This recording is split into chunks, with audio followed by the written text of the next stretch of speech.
इयत्ता चौथी बालभारती पान क्रमांक 33 पाठ 10वा धाडसी हाली। तुम्हाला कशाची भीती वाटते? कोणी म्हणेल झुरळांची, कोणी म्हणेल छट झुरळाला काय घाबरायचं, आपण जवळ गेलो तरी ते पळून जातं। कोणी म्हणेल मला अंधाराची भीती वाटते, त्यावर कोणी म्हणेल अंधाराची भीती त्यात काय असतं घाबरण्यासारखं, दिवा लावला की अंधार गायब। पण समजा तुम्हाला कोणी विचारलं की तुमच्या समोर एखादा वाघ किंवा बिबट्या उभा आहे, तर तुम्हाला काय वाटेल? छे, वाघाला काय घाबरायचं असं म्हणायची हिम्मत कोणी करेल? नाही ना। पण आपण अशा एका मुलीला भेटणार आहोत जी वाघाला घाबरून पळाली नाही, उलट तिने वाघापासून तिच्या बहिणीला वाचवले।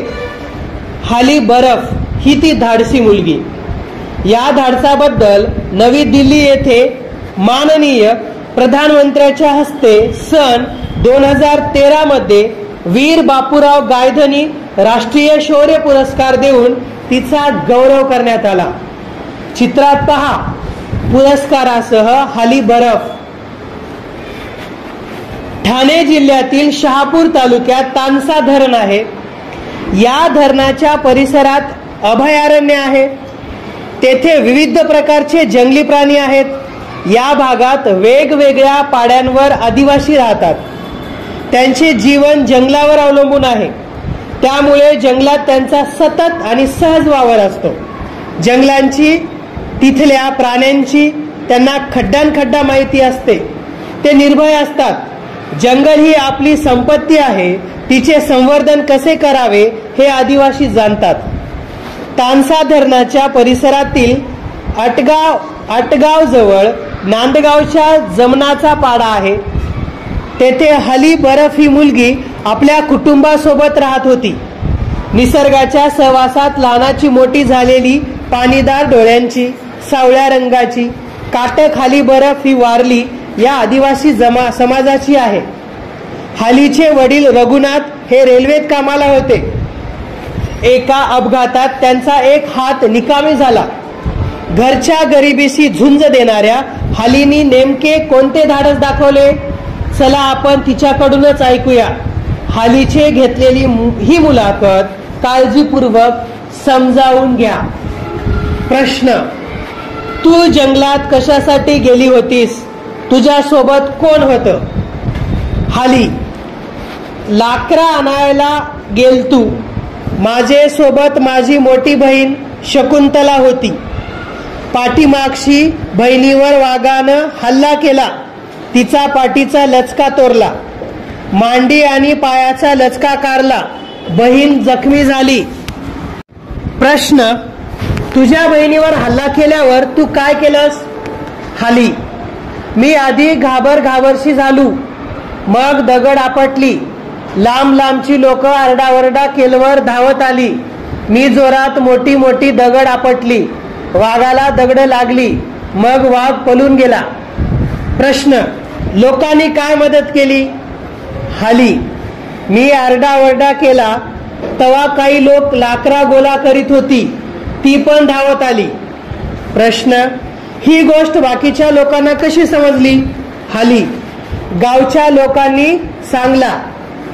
प्रश्न: तुझ्या जखमी बहिणीला कुठे नेलं?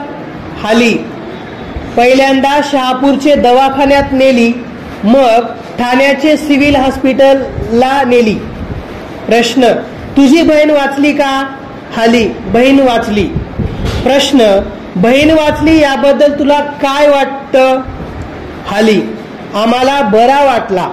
प्रश्न: तू बहिणीला वाचवलंस, त्यानंतर तुला कोणी कोणी मदत केली?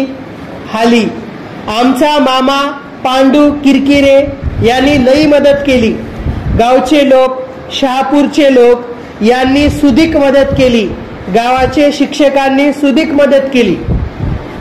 प्रश्न: तुझं पेपरात नाव आलं, बातमी छापून आली, तेव्हा तुला कसं वाटलं? हाली: चांगला वाटला। प्रश्न: तू बहिणीला वाचवलंस, त्यामुळे तुला राष्ट्रीय शौर्य पुरस्कार मिळाला, तुला दिल्लीला येण्याचं आमंत्रण मिळालं, तू कोणासोबत दिल्लीला गेली होतीस? हाली: दिल्लीला माझ्यासोबत माझी आई माझा मामा होता. प्रश्न, दिल्लीला गेल्यावर तुला कसं वाटलं, तेथील अनुभव सांग. हाली, दिल्लीला गेल्यावर चांगला वाटला. तिथं माझ्यासारखे दुसरी पण पोरा होती. काही पोरांची हत्तीवरची मिरवणूक काढली. मी मोटारीशी फिरलू. चांगला खायला मिळाला, खेळायला मिळाला. 15 दिवस दिल्लीत होतो. प्रश्न, तुला कोणाच्या हस्ते पुरस्कार देण्यात आला. हाली, मला प्रधानमंत्र्यांनी पुरस्कार दिला. प्रश्न, तू किती शिकलीस. हाली, मी शाळेनं गेलो नाही. आमची गरिबी, कुटुंब मोठा म्हणून शाळेनं गेलो नाही. प्रश्न, तुझ्या धाडसाची घटना वाचणाऱ्या मुला मुलींना तू काय सांगशील. हाली, घाबरले नाही पाहिजे, लोकांना वाचवले पाहिजे. प्रश्न, एवढा मोठा पुरस्कार तुला मिळाला, सगळ्यांनी तुझं कौतुक केलं, मग तुला काय वाटलं.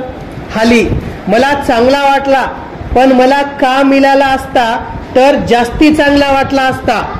प्रश्न, सध्या तू काय काय करत आहेस. हाली, मी लग्न करून रातांदळे पाड्याला राहती.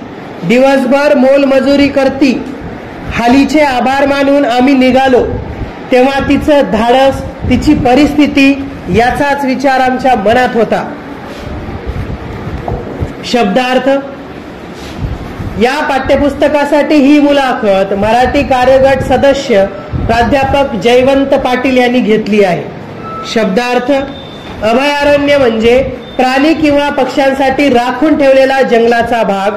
लाकरा म्हणजे लाकडे, लाकूड फाटा. आणाला म्हणजे आणायला.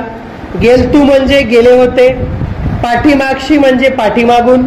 हल्ला म्हणजे हल्ला. लचका म्हणजे शरीराचा तोडलेला मासल भाग. तोडला म्हणजे तोडला. आणि म्हणजे आणि. कारला म्हणजे काढला. घाबर घाबरशी म्हणजे घाबरी. झालू म्हणजे झाले. दगड आपटली म्हणजे दगड मारली. आरडाओरडा म्हणजे आरडा ओरडा. केलवर म्हणजे केल्यावर. मग म्हणजे मग. पळून म्हणजे पळून. गोला म्हणजे गोळा. सांगला म्हणजे सांगितले. पहिल्यांदा म्हणजे पहिल्यांदा. सिव्हिल हॉस्पिटल म्हणजे सिव्हिल हॉस्पिटल, सरकारी इस्पितळ. आम्हाला म्हणजे आम्हाला. लई म्हणजे खूप. सुदिक म्हणजे सुद्धा. गेलवर म्हणजे गेल्यावर. पण म्हणजे पण. दुसरी पोरा म्हणजे इतर मुलं. फिरलू म्हणजे फिरले. खायला म्हणजे खाण्यासाठी. खेळाला म्हणजे खेळण्यासाठी. मिळाला म्हणजे मिळाले. दिस म्हणजे दिवस. हुतू म्हणजे होते. शाळेनं म्हणजे शाळेत. गेलू म्हणजे गेले. नाही म्हणजे नाही.